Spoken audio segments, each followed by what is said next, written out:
E foi nessa hora que o pai do Drake recebeu uma ligação e descobriu que o Drake não queria que ele fosse mais o seu empresário. Ele falou que se o Drake não quisesse, pra ele estava tudo certo, mas ele só pediu um favor, pra manter ele muito longe do Brian Peck. Só que é bem cruel quando a gente descobre que a casa do Drake era muito longe do estúdio. A mãe dele não gostava de dirigir, então o Brian acabou se disponibilizando a buscar e levar o Drake, já que ficaria mais fácil. Inclusive, o Drake começou a dormir na casa do Brian, já que a casa dele realmente era muito longe. O coração aperta demais quando tu descobre que um dia o Drake estava dormindo no sofá do Brian e ele acordou sendo ele ficou confuso, perguntou o que era isso. O Brian se desculpou e disse que nunca mais iria fazer. Nessa hora, ele ficou chocado, em pânico, não sabia o que fazer e resolveu acreditar que nunca mais isso iria acontecer. Só que, infelizmente, isso continuou e foi ficando cada vez mais intenso. Então, o cara estava envolvido tanto na vida pessoal quanto na profissional dele. Mais tarde, o Drake arranjou uma namorada, então ele começou a ficar muito mais na casa da sua namorada do que na casa do Brian Peck. Até que teve um dia que o Brian ligou histericamente para a casa da namorada do Drake porque queria levar o garoto para Disney. Foi então que a sogra do Drake conversou com ele e falou que não era normal um homem adulto ficar ligando para uma criança de, na época já,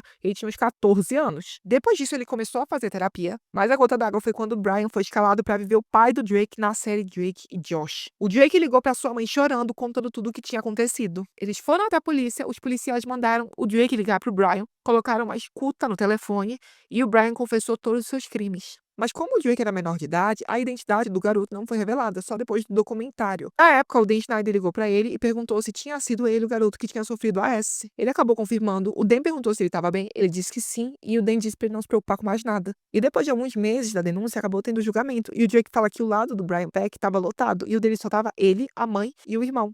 E é agoniante quando perguntam pro Drake o que ele fez, e ele diz: pense na pior coisa que você possa imaginar. Ele foi condenado a 16 meses de prisão e depois de sair acabou trabalhando em outro programa infantil na Disney. Sim, eu sei. Também temos o caso do Martin West, que também trabalhava na Nick e foi acusado de um dos seus clientes. Depois dessa denúncia, acabaram encontrando outras vítimas e ele foi condenado à prisão e se declarou culpado. Também não dá para esquecer do Weasel Channel, que foi condenado em 2003 por com uma criança de 14 anos. Só que em 2005 ele acabou sendo contratado pela Nickelodeon. E em 2005 ele foi acusado de cometer VS contra duas crianças. Ele foi condenado em 2009. Infelizmente, vendo essas histórias, a gente consegue perceber o ambiente bizarro que essas crianças e adolescentes estavam inseridos. Então, mesmo fazendo a história do Dan Schneider, eu realmente preciso dar esse parênteses pra gente entender o contexto. Inclusive, é muito triste quando a gente descobre que o próprio Dan Schneider foi um dos responsáveis por uma das séries mais amadas da nossa infância, Kenan e Kel. Inclusive, um dos atores deu uma entrevista falando que a série só terminou por causa do Dan, mas isso eu vou te contar só no próximo vídeo, então já pede a continuação.